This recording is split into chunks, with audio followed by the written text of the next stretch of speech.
Nako po, eto maganda kong pag-usapan po at reaksyonan mga kabida. Pwede palang ipa-aresto po ng leadership po ng Senado po. Ito hong mga senador mga kabida na bigla hong mag-walk out during the session nakalagay daw yan sa kanilang rules eh.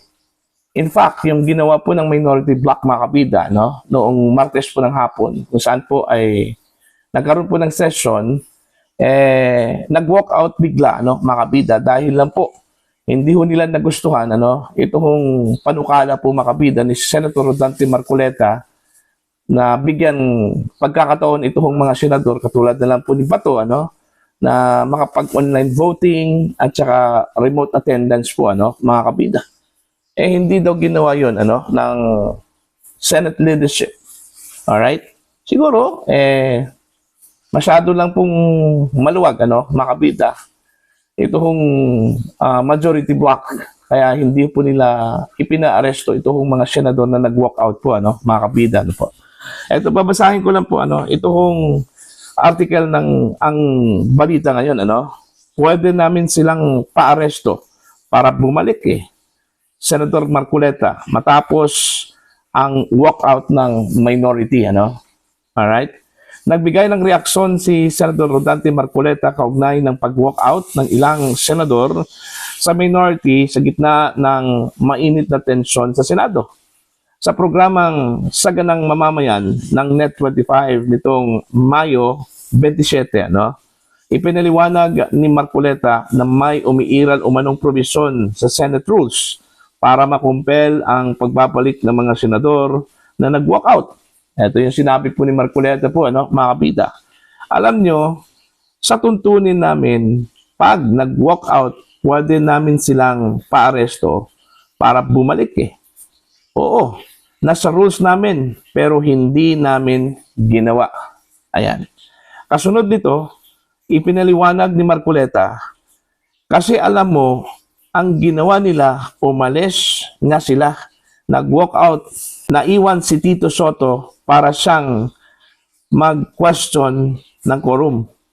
Bakit mo i-invoke if whether or not we have a quorum?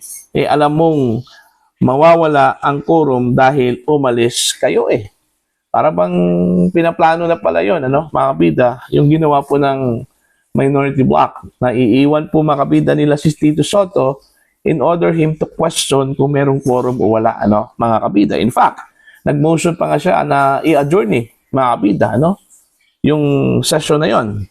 Alright? Ipinaliwanag din niya ang naging bilang ng mga senador sa loob ng plenaryo sa oras ng walkout. Alright? Ang quorum namin, 13 senators. So kung 11 kami noon at sila naman ay siyam, ilan yun? 20. So, lagpas sa quorum. Umalis ang siyam, 11 na lang kami, wala ng quorum. Dahil dito, sinabi ni Marcoleta na tila may bad faith na naging hakbang ng mga senador na nag-walkout. Iginiit din ni Marcoleta na hindi walkout ang tamang remedyo sa loob ng isang parliamentary body. Dagdag pa niya, mahalaga marinig ng publiko ang magkabilang panig upang malaman kung sino ang tama sa usapin. Ang mga pahayag ni Marcoleta ay kasunod ng naging mainit na debate sa Senado kaugnay ng remote participation, electronic voting at iba pang impeachment-related issues na kalaunan ay nauwi sa walkout ng ilang miyembro ng minority bloc. Ayun po. So, pwede palang ipa-aresto, mga kabida po. Okay? Ito hong mga senador na nag-walkout. Katulad na lang po siya nangyari noong Martes po ng hapon, mga kabida. Kaso lang, medyo liberal lang po, mga kabida. Ito hong majority block Kaya hindi na lang nila ginawa yun, mga kabida. Kahit na po, mayroon pong provision doon sa kanilang Senate rules, mga kabida. Yung pangamba po ng mga netizens, mga kabida, na baka yun din yung gawin po nila, ngayong Lunes, resumption po ng session po mga kabida, o di kaya ayaw nilang umattend during the session, paano hindi mag-quorum yun, mga kabida, Okay? Gagawin na kaya ng majority block ito hong nakalagay sa kanila hong Senate rules na iparesto nila ito hong mga senador para bitbitin po mga kabida papuntang plenary hall? Okay? Pwede daw yun. Sabi po ni Marcoleta eh. See? Maganda subukan yan mga kabida ano po, no? Sa Lunes, kung sakali man po hindi a-attend ito hong mga miyembro po ng minority. Ano? Para lang po hindi ho matuloy ito hong pag-amyenda po mga kabida ng Senate rules. Alright? Ayaw kasi nila nung panukala po mga kabida ni Senador Marcoleta eh. Ano? Na kung tutuusin po mga kabida, meron na pong precedence yan eh. Okay, unang-una po, nung panahon po ni Trillanes, nung nakulong po si Trillanes po mga kabida, ano po? Okay, binigyan po nila ng pagkakataon itong si Trillanes na umattend ng session, okay, sa pamamagitan po ng teleconferencing po, mga kabida. Ganon din yon kay Senadora Lela de Lima po mga kabida, nung nakulong po siya. Since 2017 hanggang 2022 po, mga kabida. Ano po yung pagkakaiba doon, sabi po ni De Lima, iba daw yung sitwasyon niya kaysa dito ho kay Bato. Kasi Bato daw mga kabida, tumakas. Okay? Nagtatago ho sa batas, mga kabida, po. Kung tutuusin po, pareho lang po eh. Okay? Kaso lang, si Bato, hindi ho nahuli. Kasi kung tutuusin, kung maaresto man yan si Bato, makukulong yan eh, di ba? Mga kabida. At saka hindi lang po kay Bato yun. Yung panukala po ni Senador Rodante Marcoleta mga kabida, para din yon sa mga senador na posible hong makukulong dahil meron pong kinakaharap mga kabida na mga kaso. Okay? Now, ayaw hong pagbibigyan po ng minority block yon. Kung tutuusin po, mga kasamahan po nila yan ng mga senador eh. Okay? O baka naman po, gusto ko nilang makulong itong mga senador na ito, para mabawasan itong mga miyembro po ng minority block, mga kabida. Para sa ganon, makuha po nila yung gusto po nila, mga kabida. Na unang-una, makuha po nila yung leadership ng Senado at magkaroon po sila ng pagkakataon na maging majority block, mga kabida. For humanitarian consideration na lang po, mga kabida, okay? Kahit na po magkalaban po sila ng paninindigan po, mga kabida, sa mga issues diyan po sa Senate, hindi ho nila pwedeng alisin yung katotohanan po mga kabida na magkapatid yan sila, sa trabaho eh. Okay? Magkakasama yan sila, diyan po sa Senado eh. Okay? Kaya nga, minsan, kahit na po, mainit yung debate mga kabida diyan po sa loob mismo ng plenary hall, Pagkatapos niyan, pag nasa labas na yan, mga kabida, parang wala hong nangyari eh. Magkakaibigan yan sila, mga kabida, po. Kasi, hindi ho nila pinipersonal yung debate po nila, yung mainit na discussion, mga kabida, dyan po sa plenary. Alright? Sana ganun din yun. Ipakita din ng minority block, mga kabida, yung kanilang humanitarian consideration po, dun ho sa mga kasamahan po nilang mga senador na naharap po, okay, sa mga kaso po mga kabida.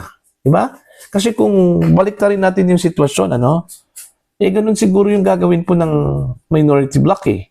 Igigiit po nila mga kabida na umaari sana makaboto online o di kaya magkaroon po ng remote attendance yung kanilang mga kasamahan na mayroong mga kaso, ganun po, mga kabida. Buti na lang na wala hong ganun dyan po sa minority.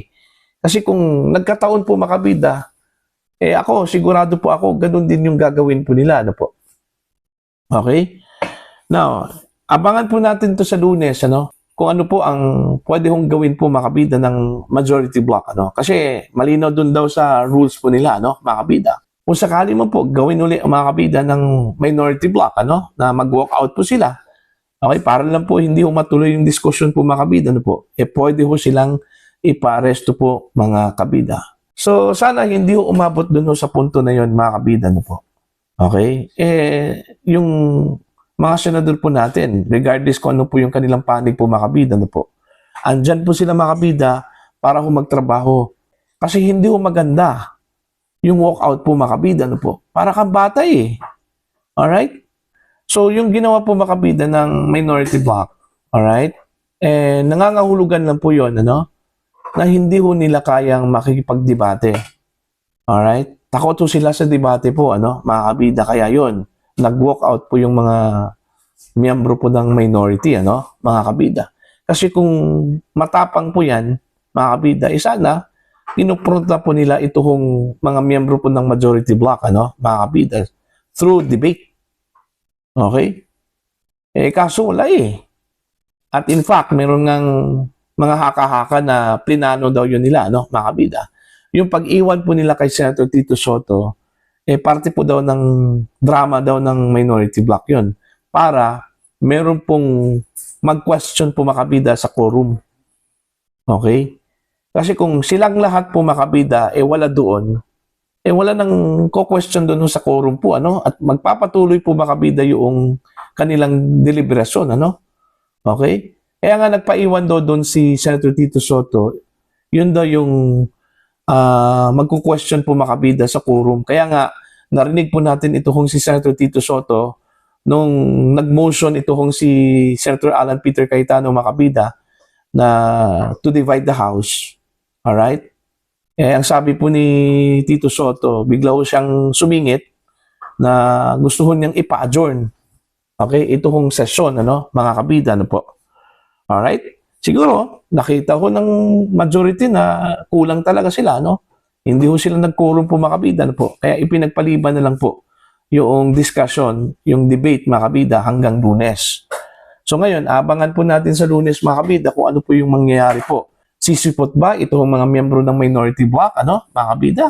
Okay? Kung sisipot man po ito at magkaroon po ng heated argument at debate, ano, mga kabida, dyan po sa plenary, gagawin ba nila ulit, ano, yung ginawa po nila nung Martes na mag-walk out po mga kabida, ano po? Baka nakaharang na po yung mga miyembro po ng security personnel ng Senado dyan mga kabida sa labas para hindi lang po sila makaalis po mga kabida at ipagpatuloy po yung diskusyon po para matapos na po ito. Okay, kung kailangan ba mga kabida, baguhin ang Senate rules, okay, para dun sa mga kasamahan po nila mga kabida, ano po, okay, na posibleng makulong dahil sa mga kasong kinakaharap mga kabida dyan po sa Office of the Ombudsman. For your comment and for your opinion, ano, mga kabida, please comment down. Sa mga hindi pa po subscriber po sa aking channel, please subscribe. Just click the subscribe button, click the notification bell, click all para updated po kayo mga kabida sa aking mga uploads. Maraming salamat po sa inyo lahat.